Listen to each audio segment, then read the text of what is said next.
Hey, c'est-tu beau chez nous? Wow.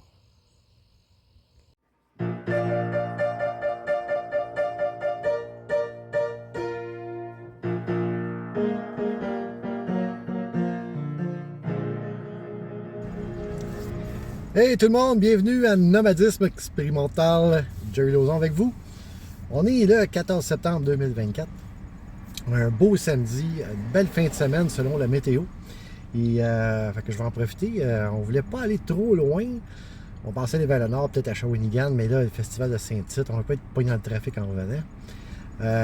On se donnait une heure et demie de route. Fait que finalement, on va aller quelque part où j'ai jamais été. On va à Cap-Tourmente.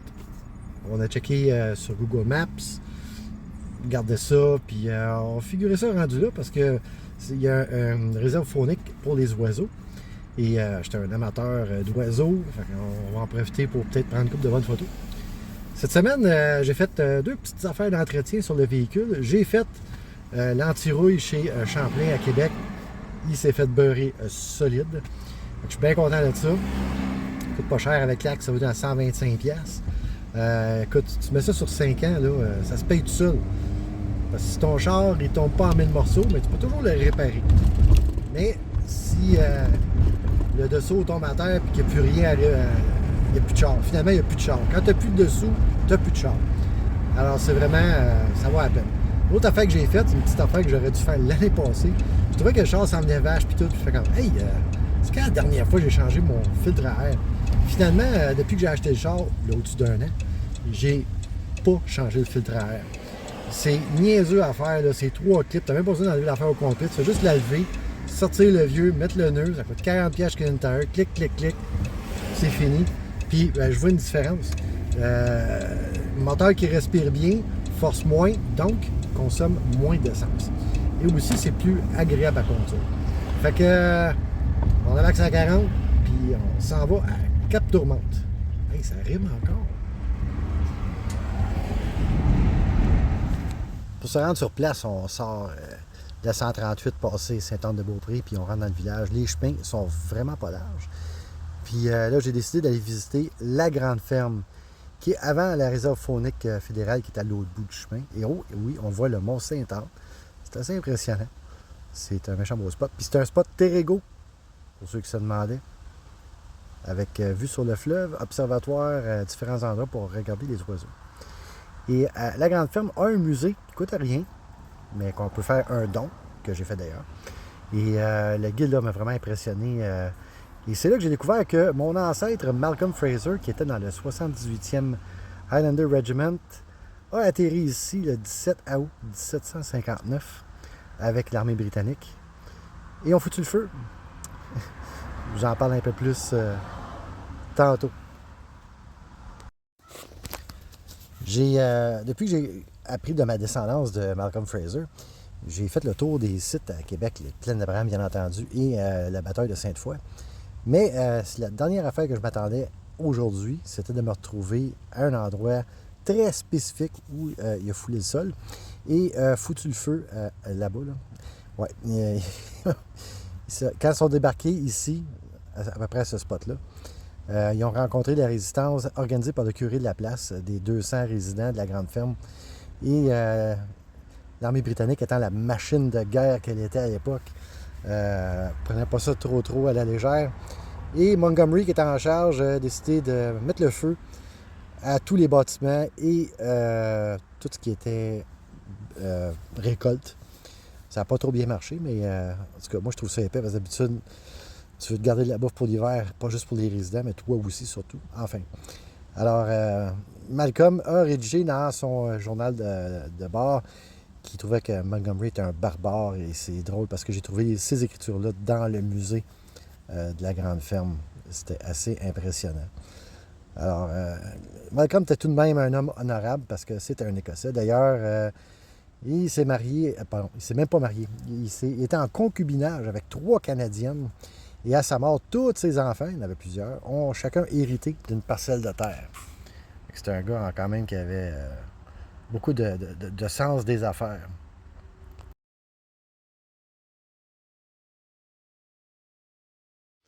Ça promet d'être une soirée très fraîche. Ben, pas très. On parle de peut-être 13 degrés pendant la nuit. Mais pour garder le plus possible la chaleur dans le véhicule, on ferme les portes. Puis on passe une petite soirée tranquille.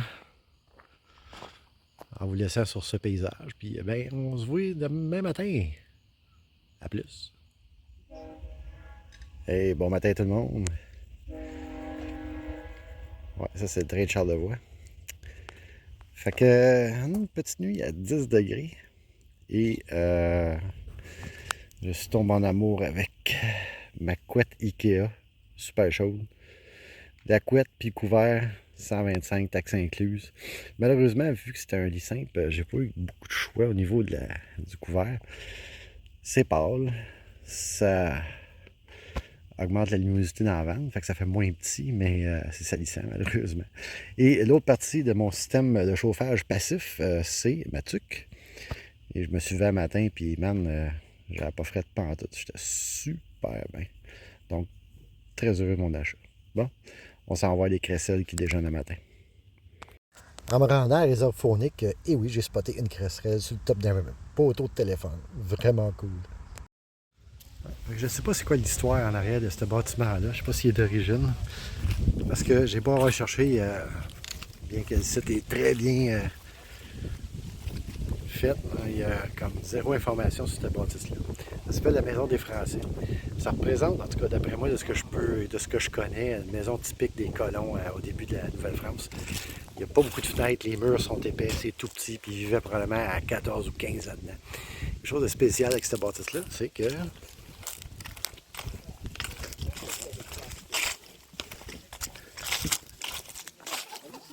elle a un four à pain intérieur.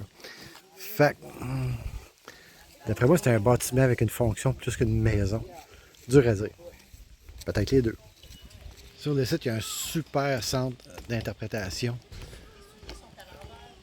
Vraiment qui vaut la peine d'être visité parce qu'on peut voir à l'intérieur qu'est-ce qu'on peut retrouver sur le site.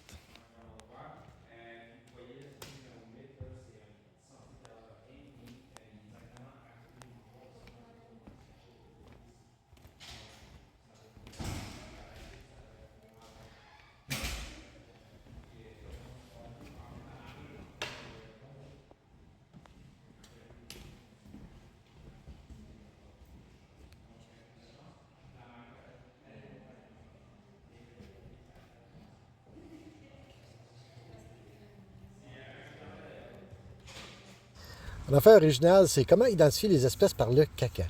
Et celui dans le sac, là, c'est du caca de chien. C'est comme ça qu'il devrait toujours être. Dans un sac, dans une poubelle.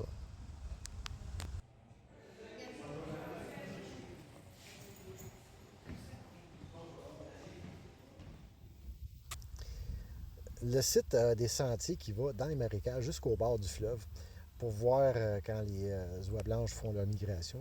Malheureusement, c'était pas le temps de l'année. J'ai pas vu de nouvelles espèces, j'en ai vu plus à la grande ferme, mais c'était quand même une très belle visite.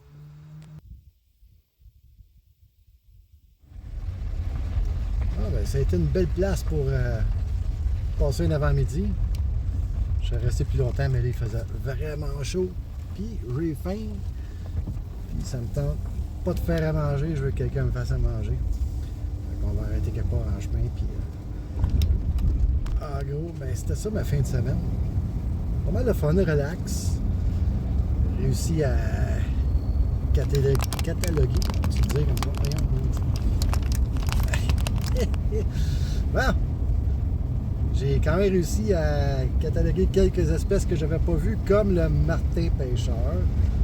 J'avais hâte d'en voir un, puis j'ai eu deux occasions. Je sais pas si c'était le même ou c'était deux, là, mais vraiment cool.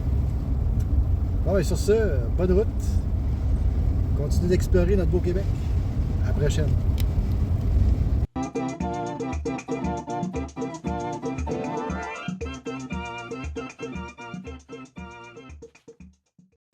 La fourchette fait son apparition en Nouvelle-France au 17e siècle. Mais à l'époque, c'est pas comme ça qu'on la présente à la table, c'est de cette façon. Et quand les Anglais ont conquéri la Nouvelle-France, ben là, on est passé à l'anglaise et jusqu'à ce jour, c'est comme ça qu'on présente la fourchette sur la table. Merci au musée de la Grande Ferme pour ce petit renseignement de tous les jours.